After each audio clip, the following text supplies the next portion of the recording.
those people who were so demanding of pay right up front, like, I won't do anything unless you're paying me, ended up doing way worse work for me than the people who were like, either I just want to learn and grow with you, or I'm passionate about what you're doing. Welcome to Lessons in Leverage, the podcast that takes you behind the scenes of success. We'll help you unlock the secrets of leverage so you can amplify your impact in the world. Here is your host, Spencer Lowe. Welcome back to another episode of Lessons in Leverage. Today I'm joined by Jason Vego. He's the CEO and co-founder at Bevs, and we're going to talk more about them in just a little bit. If you're familiar with some of the different entrepreneurship accelerators and startups, he did Techstars in 2022 and is someone that started his career, like a lot of us, in more of a corporate environment and discovered entrepreneurship, started developing leverage, and was able to then build a really successful career as an entrepreneur through the journey of a few different companies. So excited to have you on the podcast today, Jason. Thanks for being here. Thank you for having me. So, Jason, I like to start with something interesting. Tell me about what's the most interesting tidbit about starting and running a dog grooming business? So the idea started with the fact that I own a dog. I had a dog groomer that I really liked, but I liked a specific person at the dog grooming studio. And it was a very complicated process to literally just get this one woman to groom my dog.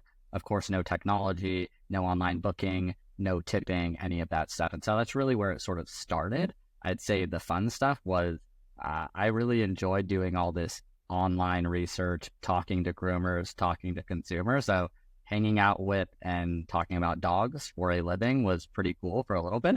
But the biggest sort of lesson in all of that was I was naive to think that I could effectively build a tech company for dog groomers just because I am a person who owns a dog. And so I learned a lot of tough lessons, thinking I knew a lot more about the industry than I did, but part of the journey for sure.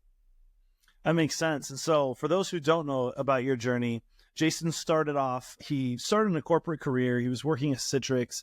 And while you were going up the corporate ladder and building your career at this large corporation, you had this idea for this dog grooming company. So that was the first little business that you started. Talk to me about what kind of got you thinking that maybe you could do more than just follow the corporate ladder. What was the mindset like there? And then what allowed you to kind of pull the trigger or take that step? Yeah, so I think my entire life, or as young as I can remember, I've always done some form of entrepreneurial activity, right? So like selling the magazines when I was in school, the lemonade stands as a kid. I don't know, the same kind of classic stories you hear from literally everybody. So I always had the bug, but I was a little more of a safer approach, right? It was, I wanted to have a career to fall back on. I wanted to like stack up a little bit of money. And so when I was at Citrix, once I sort of reached a tier in my career where I felt comfortable, I was also getting really, really bored. So I think the short answer would be the bug was always there. I always wanted to start a company, but I wasn't going to be that person that you hear these crazy risky stories where someone quits their job and they're basically homeless, sleeping on couches and starting a company. That wasn't for me. And so for me, it was, what can I start to build and dabble with while keeping my career? And so I was literally just spending nights and weekends. A friend of mine, literally how this started was we didn't know what we wanted to start. I told you kind of my experience with the dog groomer, but what came before that was he pings me and goes, there's no dog grooming app like in the app store. And I'm like, there's got to be a dog grooming app in the app store. There's an app for literally everything. And there wasn't. There was like Rover for booking dog walking, things like that. And so really, I think I always had the bug. I suppressed the entrepreneurship bug for a little bit of time. And then when I was about 7 years into my career at Citrix, I started doing it on the side and just fell in love with it and realized I don't care nearly as much about the safety or the paychecks. I wanted to build something from the ground up, but did it in a safer approach. And I got to fail while still at Citrix. So I did not lose my job, and I got to fail my first startup while keeping the paychecks coming in, and then eventually moved on to Bevs, where I'm at now. So I think a lot of people have fear around starting something, even on the side, because they're so scared of failure. So maybe we can help the audience get a little bit more okay with failure. Share with us, what does that mean? What does it mean to fail at a startup? Because that can mean a lot of things. But in reality, did the world stop? Did you lose your house? Like what did that actually look like to start and then get to the point where you said, all right, this is not viable, or it's not gonna work going forward? What was that exactly like? Yeah, I think there's so much talk of like this word failure, and I think it sounds so scary and intense. And for a long time, I never liked that word because to me, it's almost like all startups, even big companies, are an accumulation of a ton of tiny failures. So to me, it was like if you want to start anything, you're going to make mistakes. I think for me, the definition of like failure versus success is just around the learning and the growth and what your personal goals are. So for me, if it was, and I tell people this a lot, I'm like, if you want to be extremely rich, that is your goal, I wouldn't say just start a company, especially not a technology startup. I think for me, it was I wanted the personal growth. I wanted to grow and have a more robust set of skills to start something from nothing. And so to me, it's failure, not failure. Maybe that's not even the right word. The idea is, are you going to learn and grow? And can you, whether it be financially, can you, if you're spending money to do it, there's a lot of stuff you can do today that takes almost no money. You sort of just determine your own parameters of what's going to work for you, what's not going to work for you. And that's really the key. So I think for me, it was, am I learning and growing, and will I apply that in a future state? And to me, I call it a failure for me when I shut it down. That was no longer, it does not exist as a company. But in the scheme of things, honestly, as you asked the question, it wasn't a failure. It was a stepping stone to sort of the next thing. But I call it a failure because it doesn't exist anymore. And that's the truth about sort of a failed business, is that the business isn't there anymore, which, I mean, it could be because you run out of cash. It could be because you just don't think the opportunity makes sense long-term. Like, it could be any set of outcomes, but if you go into it knowing you want to learn and grow, you can get value through the process. And it's not that scary to know that if it doesn't work out, I could shut down the company and I can go start another one. I can take the next step. I can build on those learnings. And I think if people knew that, sometimes they'd feel a little less scared of getting started, because even that failure, the worst outcome, is really just a stepping stone. It's just taking that business and saying, all right, we're not doing this anymore. Doesn't make sense for these reasons. Here's the next step. Exactly. Yeah. I mean, so for me too. All right. Go ahead. I think I was just going to say, that's that point of being able to say, all right, that chapter's done. We're moving past that. What then was the next chapter? How did you think about that next step? Had you quit your job at Citrix while you were running that on the side, or did you shut it down while you still had your job? What did that next step look like? Yeah. So again, I take the safer approach more than a lot of other entrepreneurs I knew. So for me, it was, I shut it down while I was still at Citrix. I think I took such a safe approach that actually ended up being my problem. So I was married before this, if that tells any part of the story. But as part of that, like the starting the company part was not the pain on the relationship. I was honest about, hey, I'm going to start this thing on the side. I'm not going to put too much money toward it. We were aligned on that. What I started to do was too safe, which was, at the first company, I realized one of the biggest gaps for me was really my financial and operational skill set. So I've done like project management work. My background's marketing and communications, but I realized like I couldn't even I didn't know how to make a financial model, any of this kind of stuff. And I kind of always wanted to get my MBA. So I applied to UCLA to get my MBA. It was a working MBA. And so once I had all three, that's when I decided, okay, maybe that's too many. So I couldn't get the dog grooming platform off the ground.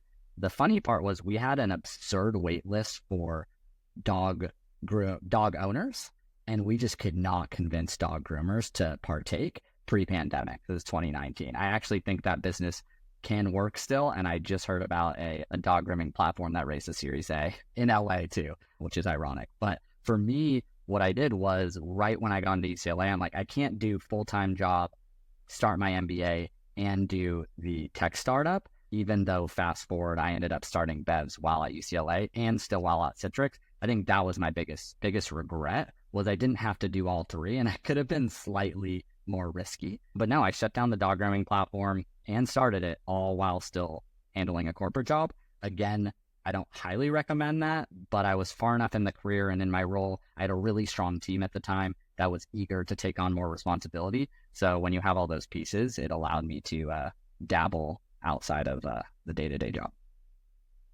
That's awesome. So what was the idea? Tell me about kind of, you know, you go, you get the MBA, and then you target Bevs as sort of this next opportunity. Where did that come from, and what really drove you to say, all right, I'm going to take all my learnings, I'm going to apply it here, and I actually think I'm going to be more successful now? Was it, did that confidence just come from the additional skills of getting an MBA and understanding the financial side better? Was there a difference in the opportunity? What had shifted for you where you're like, all right, now I'm ready to go more all in on this company?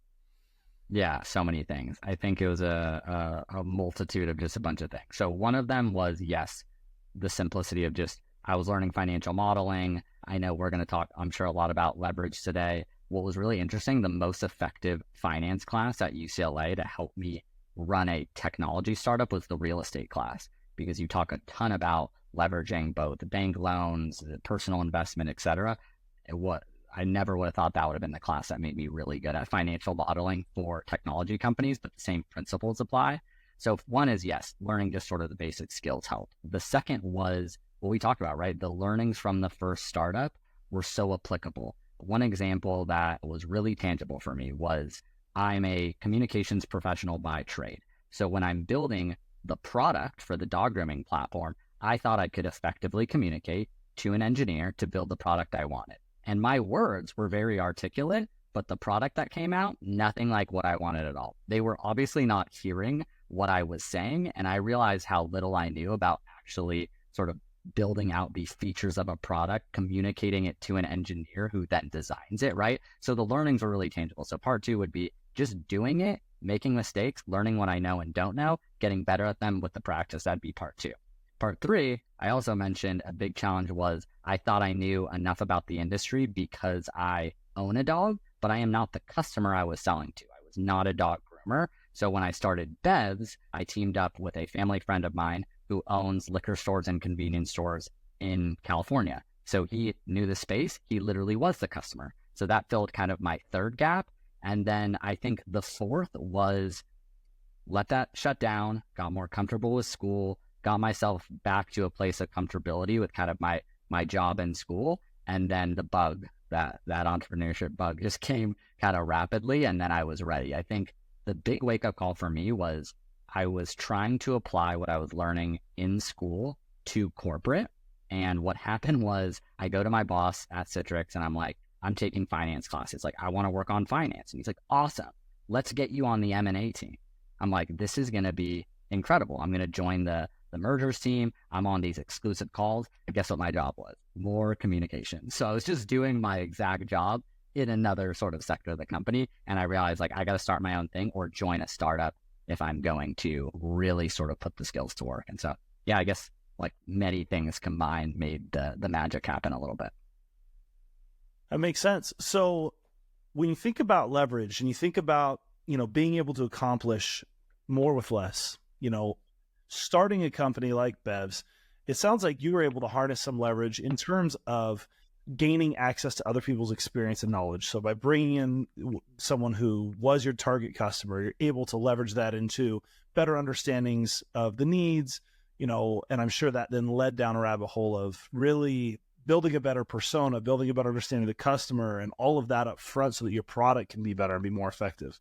Talk to me about some of the ways that as you got started there, you were able to find leverage and get more out of less in Bevs. Yeah, so I think the skills I had less of were around leveraging finance, so like investment to build a great business. In the early days, terrible at that. I was very bad at fundraising, and I think I finally learned how to do that better, which I'm sure we'll talk about. But in the early days, it was all around human capital, and now I think I'm even much better about that.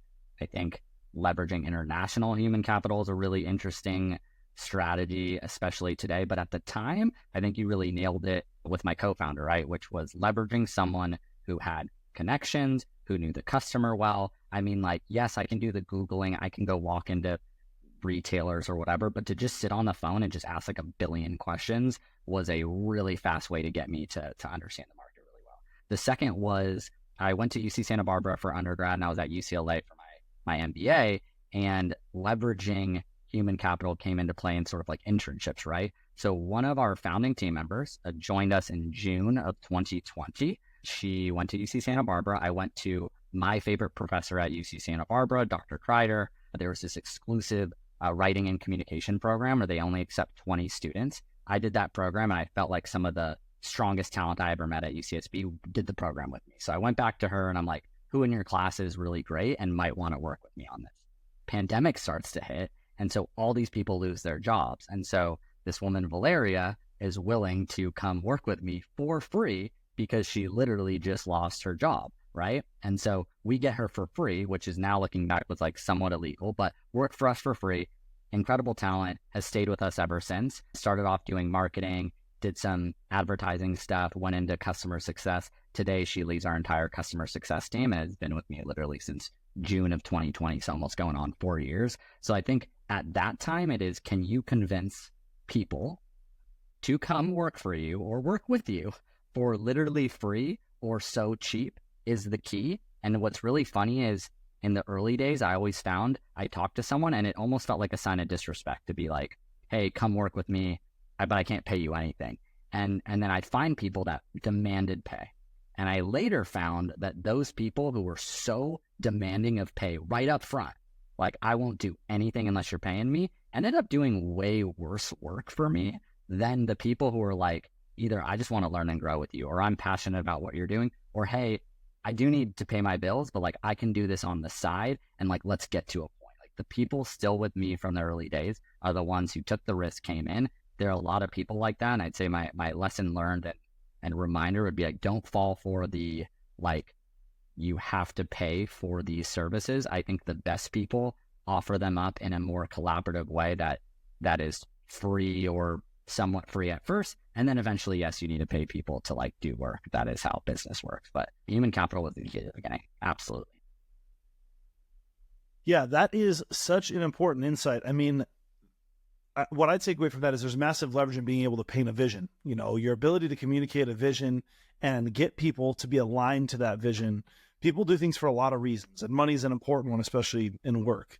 But people who their primary goal of their job is just to get the money and leave it will be very difficult to be successful early on with those people because you don't have a lot of good transactional roles available yet. A lot of what they want is not there to extract from the business. As business it gets bigger and more valuable, it's easier to extract that from the business. Unfortunately, to some extent, that businesses with size, that's the way they become. But early on, you have to have a confidence in the vision that the founder's painting. You got to believe in the mission, believe in the product, believe in the opportunity.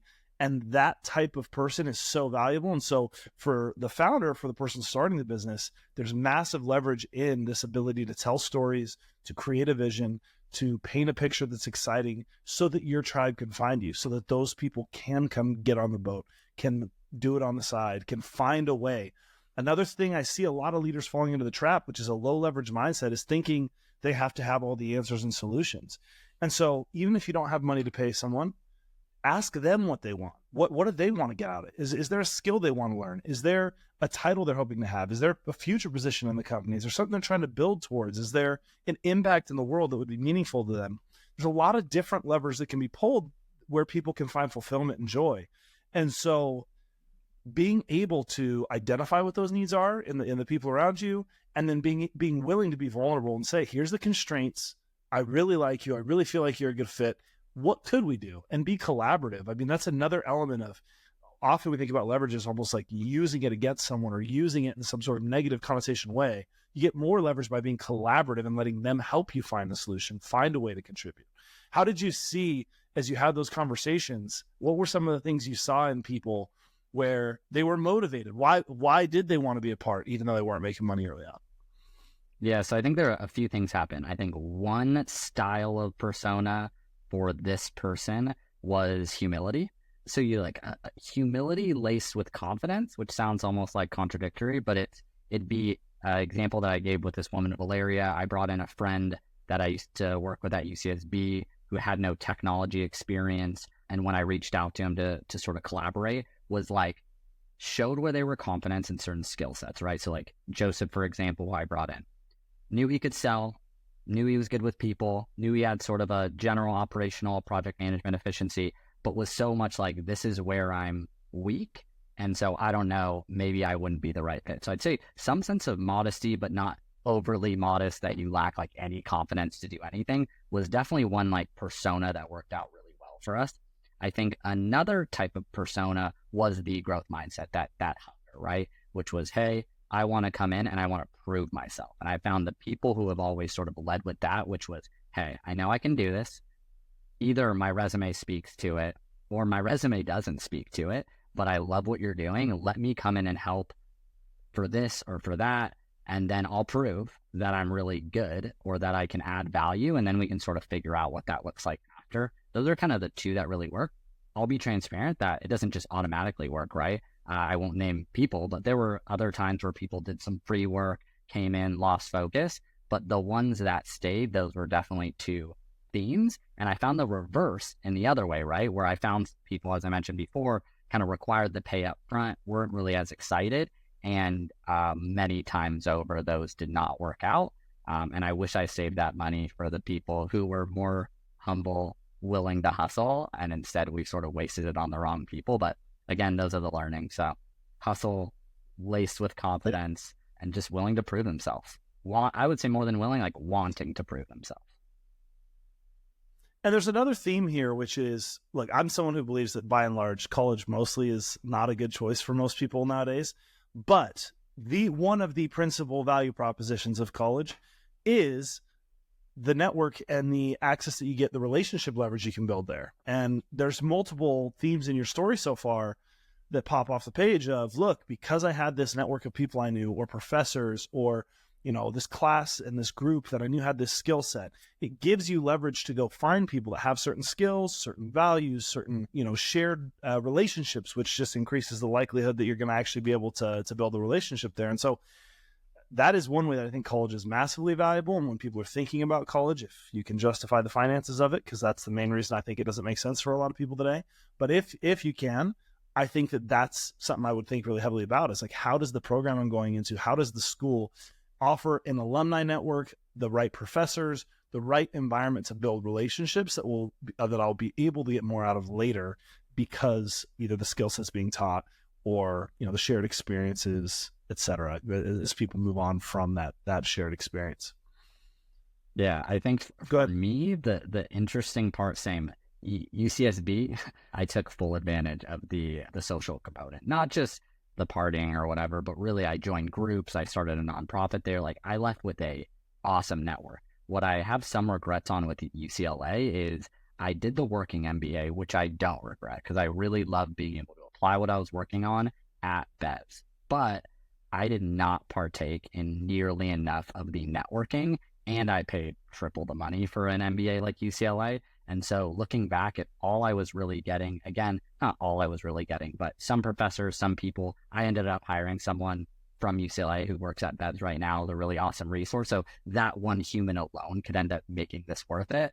But looking back I rationalized that I'm working, I'm going to school, I'm starting a company, I have a partner, like there's only so much time, and I skipped out on a lot of the opportunities, the clubs, the groups. I barely started pulling it together. It was a 3-year program, and I took a leave of absence because I started to not be able to pull off everything. So I think that was a big mistake, because to your point, what I got most out of it was the social human capital leverage that I did not get nearly as much as other students at UCLA, because I didn't play it right. So if I could go back in time, I would have been a little more social.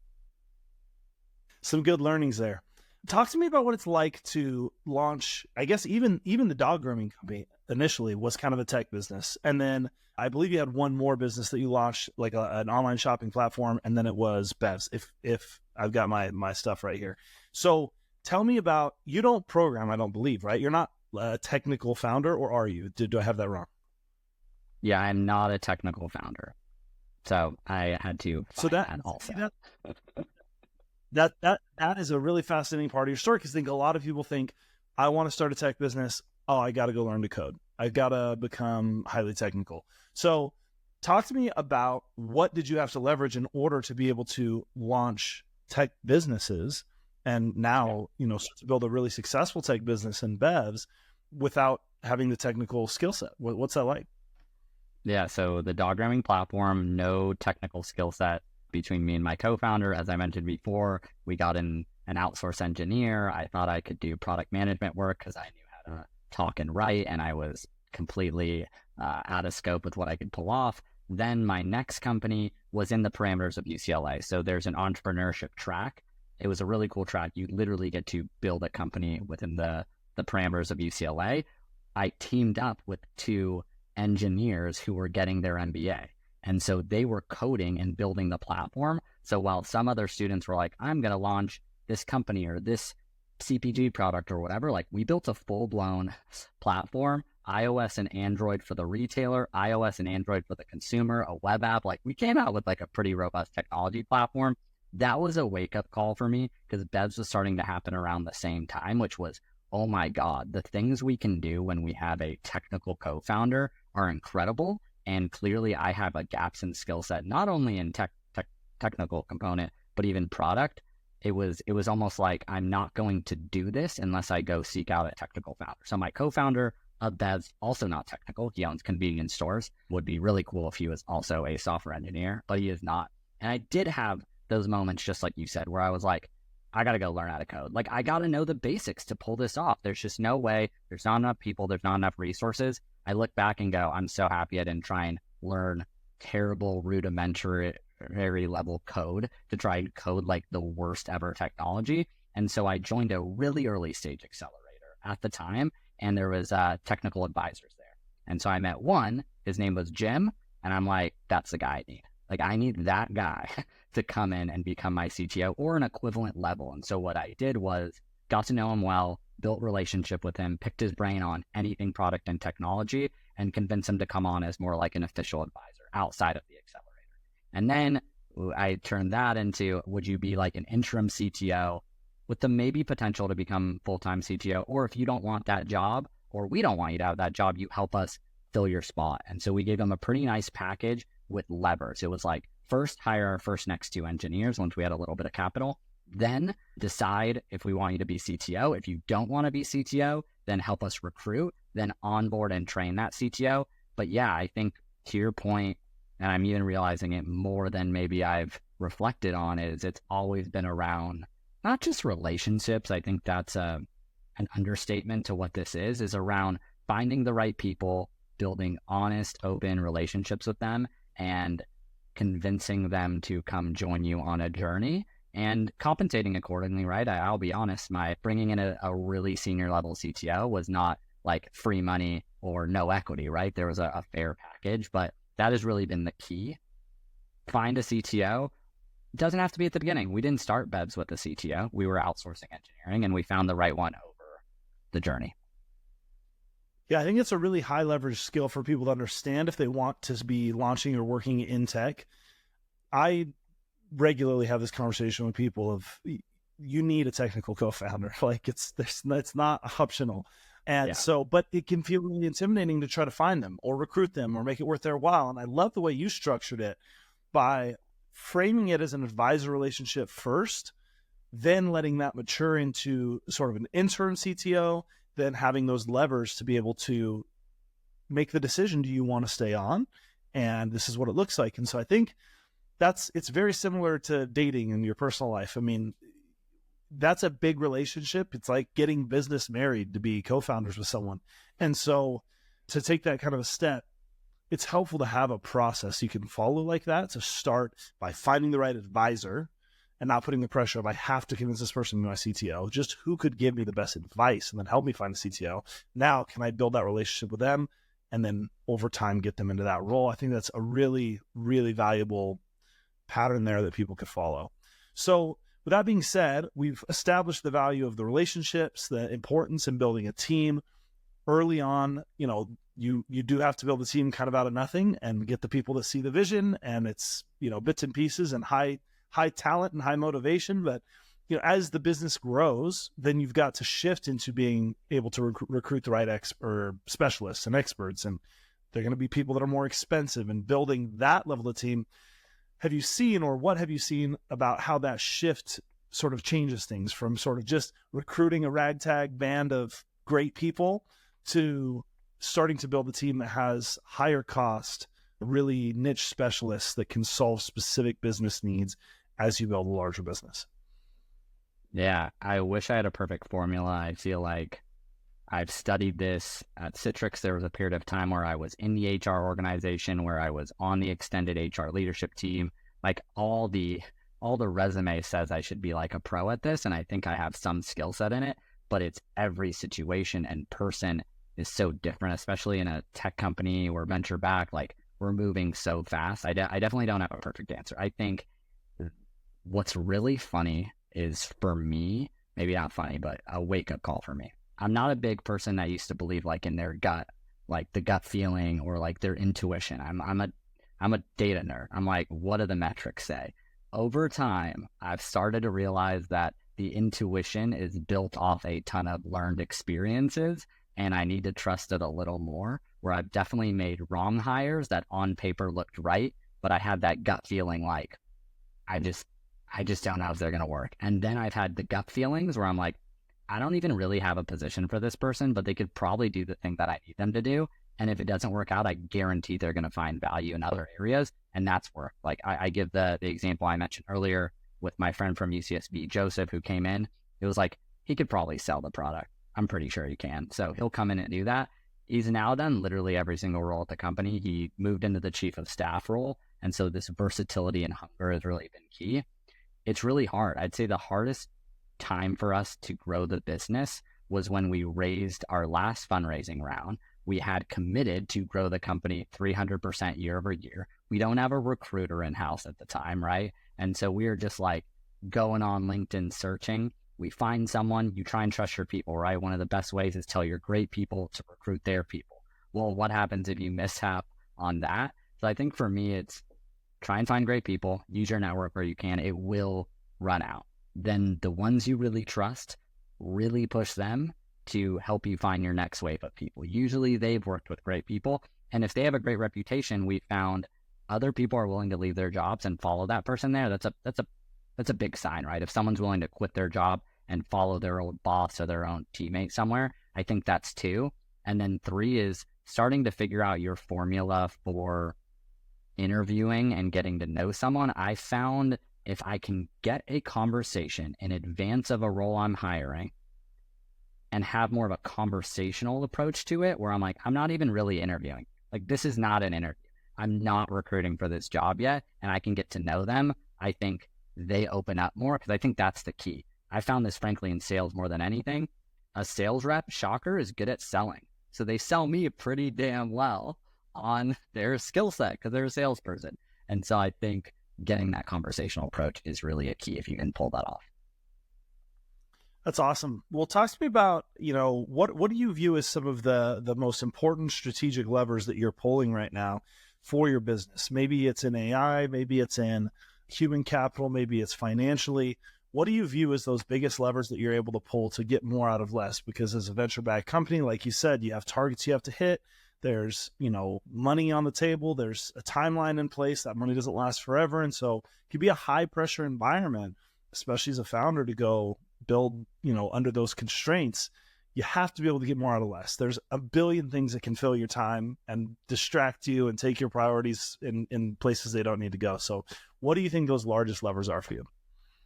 Yeah, so what I'll lead with is we have not been the best at using AI tools, so I will let your other podcast guests really dig into that, but I think we do some other things really well. So we've talked a lot about human capital today and the people. I think we've done a really awesome job there. I'd say the next layer to that is international hiring.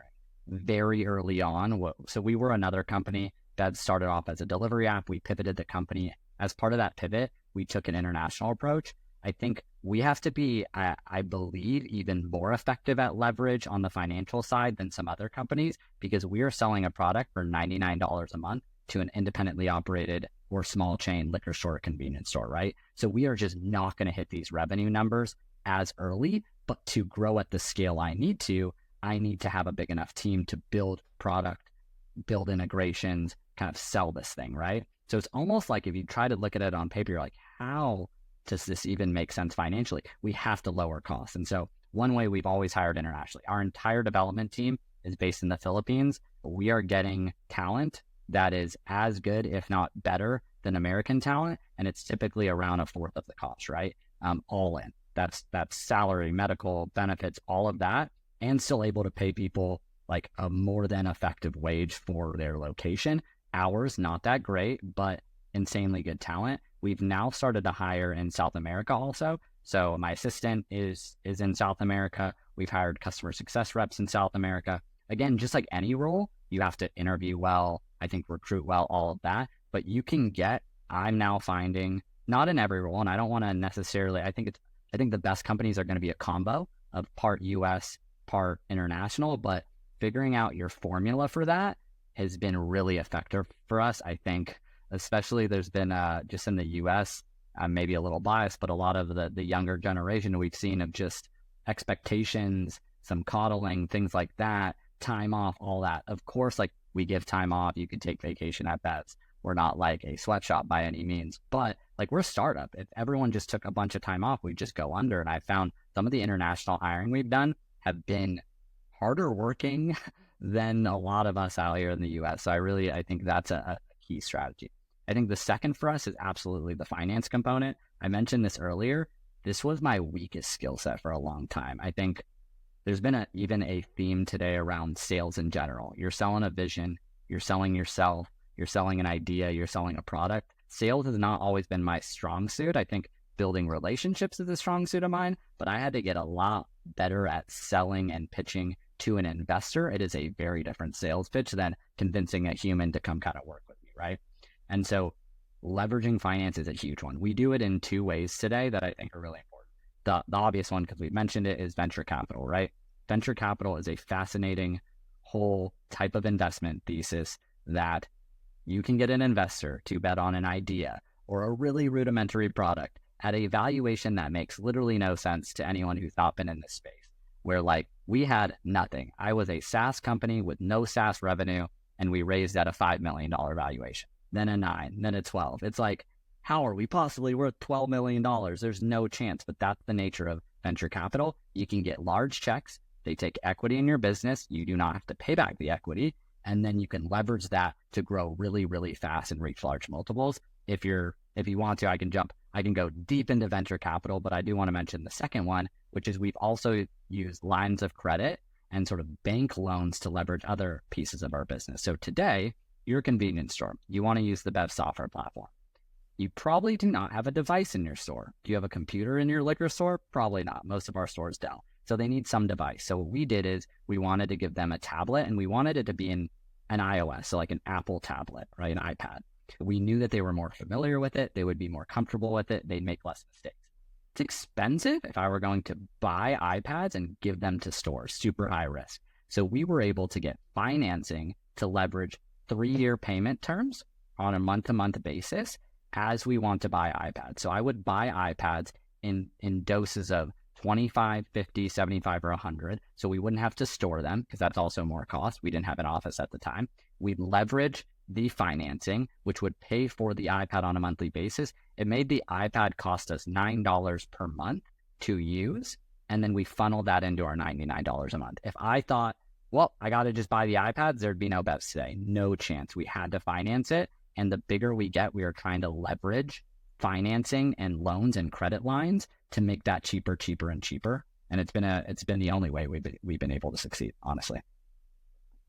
That's awesome. No, I think that's a really cool strategy to be able to break up, what would otherwise be like a CapEx expense to buy equipment, and then be able to make that just an operating expense over time, and then just put it into your price. And that's a really cool strategy. So thank you for sharing that. I'd love to go deeper on VC for people who are unfamiliar. I think that's a whole area that would be helpful for people to understand. Like, what does it take? What does it look like? How, if you have, the desire to go build a business and you want to work with VC, what does that look like to get started? And how do people actually use that as a strategy? Yeah, so the VC landscape is really interesting. So I think at the pre-seed, when I was trying to raise money, I was going cold. I had no connections. Even with UCLA, it's not just like you go get an MBA and they introduce you to venture capitalists, right? What really triggered the introductions to venture capitalists were, one, just getting a hold of the right newsletters and groups and things, because then you start attending events and you start like getting kind of looped into the ecosystem. That takes some time, but you could start that really early. Like, hey, I might start a company, it might be venture backed, start attending the events, going to the groups.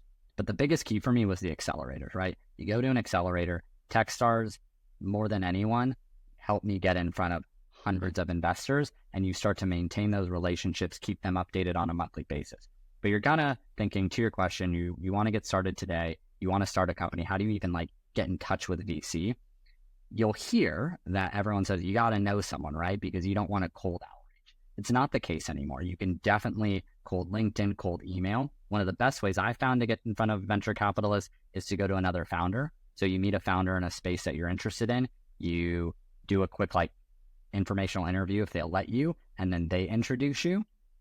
But the real key is just understanding the dynamics of it. And the one thing I can say more than anything is knowing the game of venture capital is not every venture capitalist, but their goal is to return the fund. If they have $100 million fund, so they have $100 million and they're putting $1 million into 100 companies, their goal is for the 1 million they gave you to be worth 100 million. So they're looking for obnoxious numbers, right? They will take 99 companies failing and one worth $1 billion. That was the hardest part for me in talking about the narrative, where I'm sitting here going, I'm looking at the numbers, as I said, right? I'm a numbers guy. And I'm like, statistically speaking, like, this is not going to be worth $1 billion. There's no chance. Well, you don't keep investor relationships very, very hot when you talk like that. And what I realized was someone phrased it to me that helped me a lot, which was, do I know for a fact that it's not going to be $1 billion company? I'm like, well, no, of course not. It definitely can be. Well, it's like, that's the piece you have to latch on. You have to latch onto the idea that if you can get this, that, figure it out, hustle, persevere, that it can one day be that, because that's what you're pitching. When you're talking to an investor, you're pitching the idea that your little tiny idea will one day be worth about $1 billion. And if you can convince them that there's hope in that, there's opportunity. I think the last thing I'll finish off with is getting there early. I used to get this advice like, talk to them before you're fundraising. And I could not figure out how to do that in a normal human way. Hey, investor, I'm not fundraising at all, and maybe I'll never be. Like, want to talk to me? But that's obviously not what you want to do. It's, hey, I have this company or I'm starting it. I'm thinking about fundraising in the next 6 to 12 months. You'll actually find most VCs want to get way early because they want to know about deals. Deal flow for them is the key. So a lot of pieces about venture capital, I think for me, what helped me was, of course, you have to have a good startup. You have to have a good team. You have to get metrics, whatever. But there's one thing that's so controllable is just understanding venture capital dynamics, right? There's books that are really helpful in this, like Secrets of Sand Hill Road. Like, there are books you can read and courses you can take to understand the lingo and the language, and it will help you talk with venture capitalists in a much easier way. And anyone can do that. It takes zero skill. It's just like learning anything you've ever learned. So finally learned venture capital lingo and how to raise money. And we did raise some venture capital money, but I looked like an idiot trying to raise in 2020. I had no idea what I was doing. It's all right. Sometimes you got to look like an idiot to actually build the skill and get where you want to go. There's a lot of leverage behind looking like an idiot, being willing to look like an idiot, at least. Hey, I agree. I think not being ashamed to look silly. Yeah, that's right. Well, as we wrap up, Jason, just want to make sure that we cover, tell people what is Bevs. If someone's listening to this and they're interested in the company, or they think they have a connection that could help you, or they, want to know more about what you're doing, give us the quick pitch on, what you're trying to accomplish and maybe how the audience could help you. Yep. So Bevs is a SaaS platform. What we do is we help liquor stores and convenience stores stock the products that their customers want and then easily sell those products in store and online.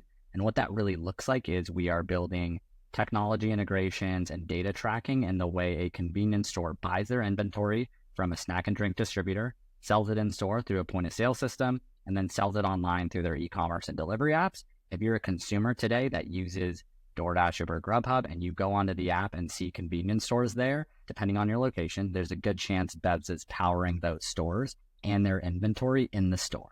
You won't know it. It'll just say JoJo's Liquor, but you're actually buying from a store that's using Bevs to power their digital presence. We're looking to just add as many of these convenience stores as we can across the US, eventually globally. There's 152,000 convenience stores in the US. About 100,000 of them are independently operated in small chain, and they've been pretty much overlooked for decades. No one has really targeted them, and we built a really custom, user-focused vertical software platform that helps these stores grow their business, make more money. That's what we're on a mission to do.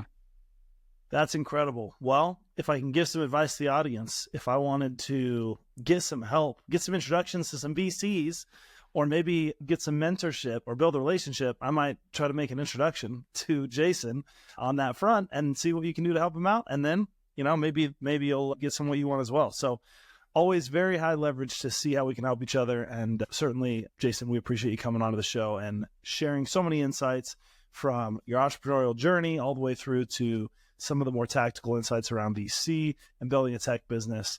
It's been a pleasure. So thank you so much. Yeah, thank you for having me. This is an awesome time. Hey, before you go, I have a small request.